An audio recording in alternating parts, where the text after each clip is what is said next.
Halo, namaku Hamzah. Aku seorang fresh graduate Fakultas Usuluddin, jurusan Hadis, Universitas Al-Azhar Kairo, Mesir. Saat ini aku sedang menyusun modul pengajar bahasa Arab untuk diktat Guru Rasulullah, pelengkap modul lebih tepatnya. Saya juga sedang melatih kemampuan editing saya sebagai seorang administrator di channel Anasir Hukum, serta menjadi interpreter atau teman-teman familiar dengan penerjemah kelas tahsin yang diampu oleh murid Syekh Aiman Rusdi, yaitu Syekh Muhammad Yahya Hafizahumullah di Makroah Hasanah. Belakangan ini aku sering mendengarkan podcast edukatif.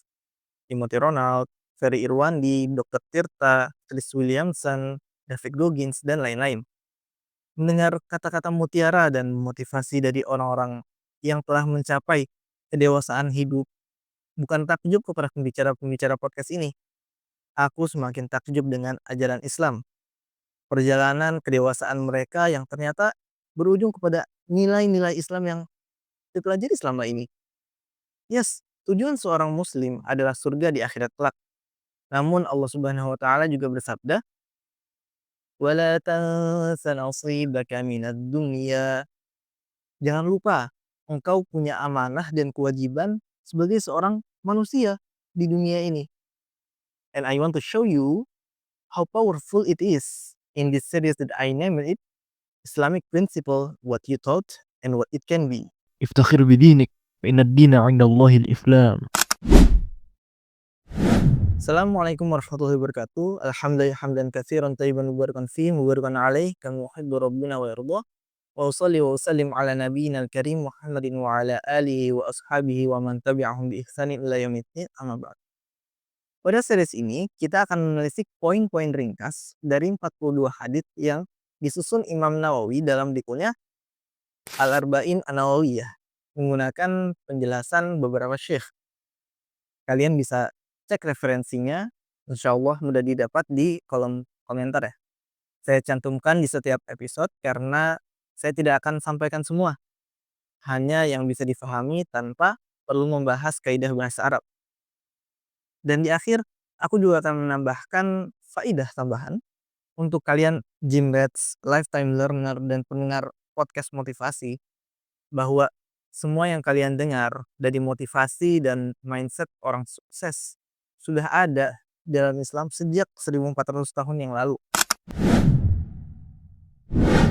الحديث الثالث عن أبي عبد الرحمن عبد الله بن عمر بن الخطاب رضي الله عنهما قال سمعت رسول الله صلى الله عليه وسلم يقول بني الإسلام على خمس شهادة أن لا إله إلا الله وأن محمد رسول الله وإقام الصلاة وإيتاء الزكاة وحج البيت وصوم رمضان رواه البخاري ومسلم. Hadis yang ketiga dari Abdullah bin Umar ibn al-Khattab. Beliau berkata, aku telah mendengar Rasulullah Shallallahu Alaihi Wasallam bersabda, Islam disusun di atas 5 rukun atau 5 pondasi. 2 syahadat, asyhadu an la ilaha illallah dan asyhadu anna Muhammadar Rasulullah. Yang kedua, mendirikan sholat, menunaikan zakat, melaksanakan ibadah haji, dan berpuasa Ramadan. Diriwayatkan Imam Bukhari dan Imam Muslim. Faidah hadis yang ketiga. Syekh Abdul Karim Al-Khudair Hafizullah mengatakan, sebuah bangunan yang salah satu pondasinya atau lebih runtuh, maka tinggal menghitung waktu sebelum bangunan tersebut roboh. Maka kita sebagai seorang muslim perlu memperhatikan setiap rukun-rukun Islam ini dan hakikat pengamalannya. Yang pertama, 2 syahadat asyhadu an la ilaha illallah dan asyhadu anna Muhammadar Rasulullah, yaitu meyakini Allah sebagai satu-satunya sembahan yang berhak disembah dan menafikan selain Allah dari bentuk peribadahan dan sifat ketuhanan apapun. Tidak cukup seseorang hanya meyakini Allah Subhanahu wa taala bila masih menyembah atau meyakini Tuhan yang lainnya. Dahulu, bangsa Arab mengingkari Nabi SAW atas syahadat kepada Allah Subhanahu wa taala karena mereka memahami makna dan ini bertentangan dengan apa yang berlangsung pada saat itu, yaitu bangsa Arab saat itu menyembah para berhala sebagai bentuk tawassul kepada Allah Subhanahu wa taala. Maka mereka berkata, "Aj'alal alihata ilahan wahidan inna hadza la syai'un 'ujab." Apakah kamu wahai Muhammad hendak menjadikan sesembahan-sembahan yang ada hanya satu saja? Sungguh ini sesuatu yang aneh. Inilah ilmu tauhid, pengesaan Allah Subhanahu wa taala, ilmu yang paling tinggi, yang paling utama yang dipelajari untuk seorang muslim, yang menjadi gerbang masuknya seseorang kepada keislaman. Bila masih melakukan kesyirikan, maka sia-sialah sholatnya, puasanya, zakatnya, hajinya. Dan kita akan bahas di Atomic Habits hadis ini, bagaimana ilmu tauhid ini menjadi poros peribadahan seseorang, bahwa kualitas ibadah seseorang dapat diukur dari kualitas tauhidnya atau keyakinannya kepada Allah Subhanahu wa taala. Dan asyhadu anna Muhammadar Rasulullah, bahwa Nabi Muhammad SAW adalah utusan Allah Subhanahu wa taala, penuntut para nabi dan rasul. Tidak cukup meyakini keesaan Allah, tapi juga harus dilengkapi dengan keimanan kepada Nabi Muhammad SAW sebagai utusan Allah. Kenapa? Karena sejatinya kaum Yahudi dan Nasrani juga meyakini Allah sebagai Tuhan mereka, tetapi mereka kafir karena tidak mengakui kenabian Nabi Muhammad SAW. Dan makna asyhadu anna Muhammad Rasulullah ini adalah profesionalitas dalam beragama bahasa sekarang, yakni beribadah dengan landasan, dengan dalil dan kaidah yang jelas sumbernya. Insyaallah akan kita bahas pada tempatnya di hadis ke-5, insyaallah. Man 'amila 'amalan laisa 'alaihi amruna fahuwa raddun. Yang kedua, mendirikan sholat, ibadah harian yang menjaga koneksi spiritualitas kita dengan Sang Pencipta Allah Subhanahu wa taala, sebuah asupan bagi ruh agar menjadi tenang sebagaimana pada ayat ala bizikrillahi tatma'innul qulub. Allah taala berfirman, ketahuilah hanya dengan mengingat Allah hati menjadi tentram. Salat merupakan pagar yang memisahkan seorang muslim dengan kekafiran dan kesyirikan. Rasulullah SAW bersabda, bainal abdi wa bainal kufri aw syirki tarkus shalah. Antara seorang hamba, yaitu seorang muslim, dan kekafiran atau kesyirikan ialah meninggalkan sholat. Dan memaknai mendirikan sholat lebih luas dari sekedar melaksanakannya, namun juga dengan memprioritaskan sholat dalam keseharian kita, menjaga sholat di awal waktu, dan mengerjakannya sesempurna mungkin, sebagaimana Nabi SAW contohkan. Nabi SAW bersabda, "Shallu kama ra'aitumuni usolli." Sholatlah kalian sebagaimana kalian melihatku sholat. Dari wudunya, dari tenangnya, khusyuk, fokus dengan bacaan dan maknanya. Semoga Allah Subhanahu wa taala anugerahkan kita untuk merasakan manisnya keimanan, nikmatnya sholat, bermunajat kepada Allah Subhanahu wa taala, sehingga kita dapat merasakan ketentraman hati dalam sholat kita. Sebagaimana pada firman Allah, ala bizikrillahi tatma'innul qulub. Ketahuilah hanya dengan mengingat Allah hati bisa menjadi tentram. Yang ketiga, membayar zakat, baik zakat fitrah, zakat mal, zakat peternakan dan lain-lain. Namun berbeda dengan sholat, zakat menjadi wajib hanya bagi yang mampu. Adapun yang tidak mampu, mereka lah mustahik atau menerima zakatnya. Jadi ini salah satu sistem perbendaharaan di mana yang kaya membantu yang miskin secara wajib. Bukan hanya sekadar hubungan sosial antara yang kaya dengan yang miskin, tapi lebih besar dari itu, zakat adalah bentuk ketaatan seorang muslim kepada Allah Subhanahu wa taala. Yang keempat, melaksanakan ibadah haji, sama seperti zakat. Syariat yang berhubungan dengan harta kekayaan dalam Islam selalu dikaitkan dengan kemampuan. Karena Allah Subhanahu wa taala sudah menegaskan dalam firman-Nya, la yukallifullahu nafsan illa wus'aha. Allah tidak membebani seorang hamba kecuali sesuai dengan kemampuan hambanya. Namun perlu diingat, dengan segala kemudahan yang Allah berikan, jangan sampai kita menggampangkan aturan Allah, sampai menunda kewajibannya. Kita sebagai hambanya dikala lapang. Jika sudah mampu berhaji, maka berhajilah. Yang kelima, puasa Ramadan, bulan yang penuh berkah, bulan beribadah, bulan yang sholat tarawih bersama imam, ya kurang lebih 1 jam sampai imam selesai sholat, diganjar dengan pahala sholat tahajud sepanjang malam. Inna rajula idza shalla ma'al imam hatta yansarif husiba lahu qiyamul lailatin.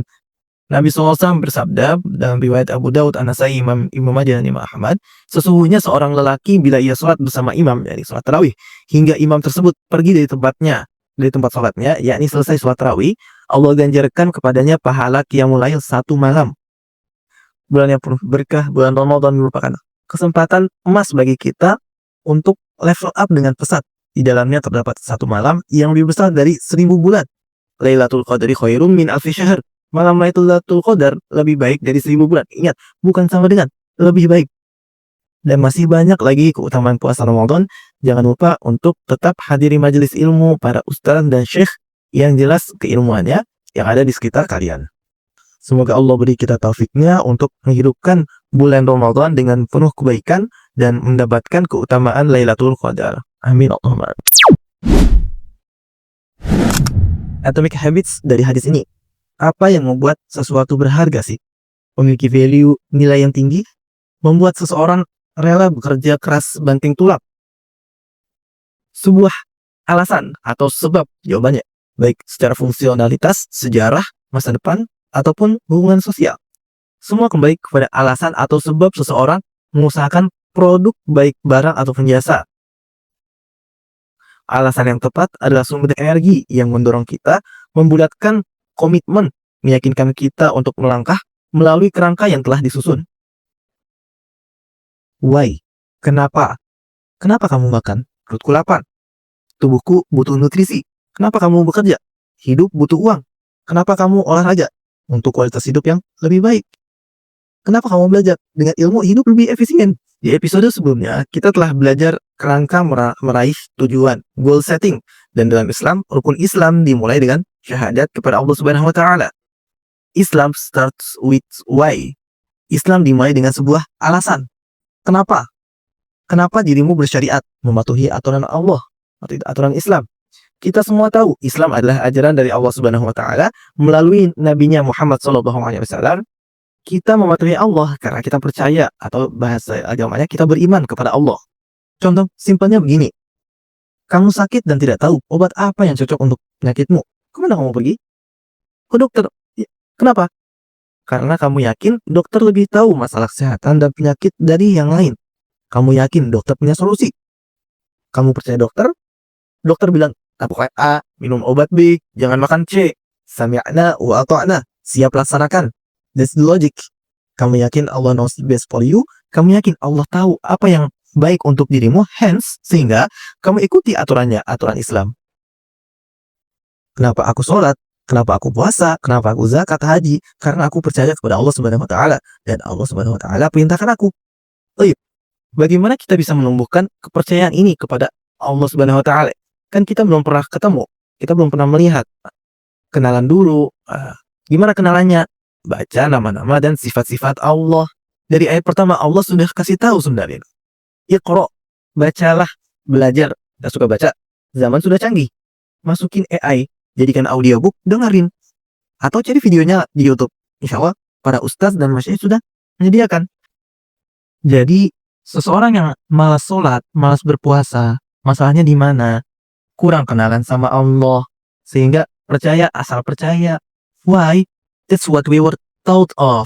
Sedari kecil kita disuruhnya begitu, diajarinya begitu. Bangun tidur, sholat subuh. Jam 12, sholat zuhur. Waktu sore, sholat asar. Makanya Allah Subhanahu wa Ta'ala berfirman, Innama yakhshallaha min ibadihi al-ulama. Sesungguhnya yang paling takut kepada Allah Subhanahu wa Ta'ala dari hamba-hambanya adalah para ulama. Why? Kenapa? Karena mereka lah yang paling tahu siapa Allah. Allah ngapain aja, bagaimana kasih sayangnya Allah, bagaimana murkanya Allah.